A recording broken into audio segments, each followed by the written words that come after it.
पहले देखिए समचतुर्भुज तो कहते किसको हैं, तो हम तो बता चुके हैं, इधर साइड में बता देते हैं, ठीक है। समचतुर्भुज वह चतुर्भुज जिसकी चारों भुजाएं ना आपस में बराबर होता है। क्या होता है? बराबर होता है। समचतुर्भुज, समलंब चतुर्भुज, समांतर चतुर्भुज, है ना। समांतर चतुर्भुज में आमने सामने की भुजा समान होता है, मतलब सम्मुख भुजा समान होता है ना। चलिए समचतुर्भुज बोल रहा है, समचतुर्भुज का क्षेत्रफल ज्ञात करें। तो क्षेत्रफल दिया हुआ है ना, विकर्ण एक दिया हुआ है, दूसरा विकर्ण अनुपात में दिया हुआ है, तो हम समचतुर्भुज का ही फॉर्मूला लगाएंगे, ठीक है। लिखेंगे, माना कि समचतुर्भुज की शीर्ष से डालेंगे लंब की लंबाई का अनुपात लिखेंगे, ठीक है। सॉल्यूशन करते हैं। समचतुर्भुज पहले लिखेंगे, माना कि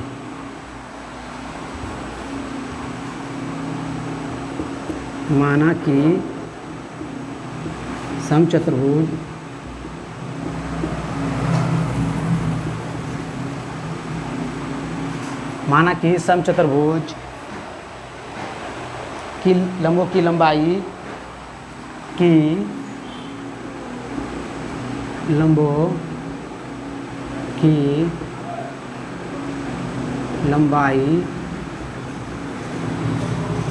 कितना दिया हुआ है? 4:5, तो लिखेंगे 4x, 5x है।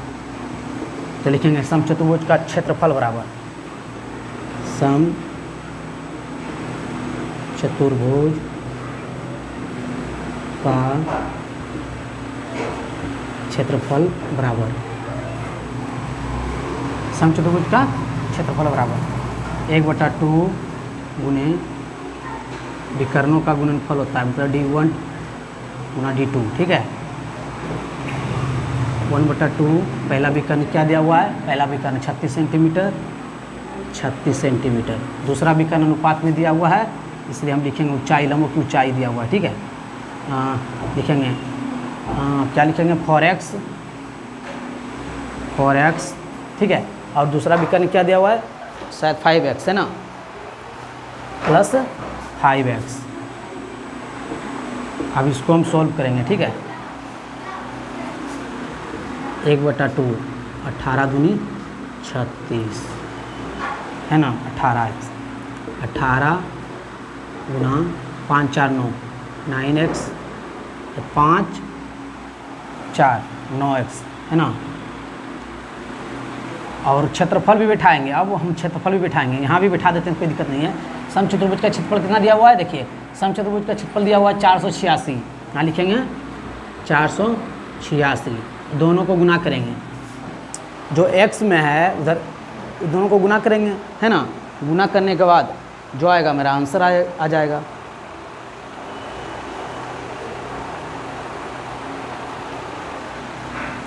देखिए ध्यान से, 486 बराबर 18 गुना करेंगे तो आएगा 162x।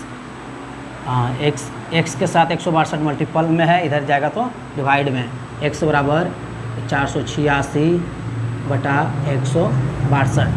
अगर इसको हम काटेंगे तो देखिए, काटेंगे तो मेरा कट जाएगा, भागा देकर देखते हैं।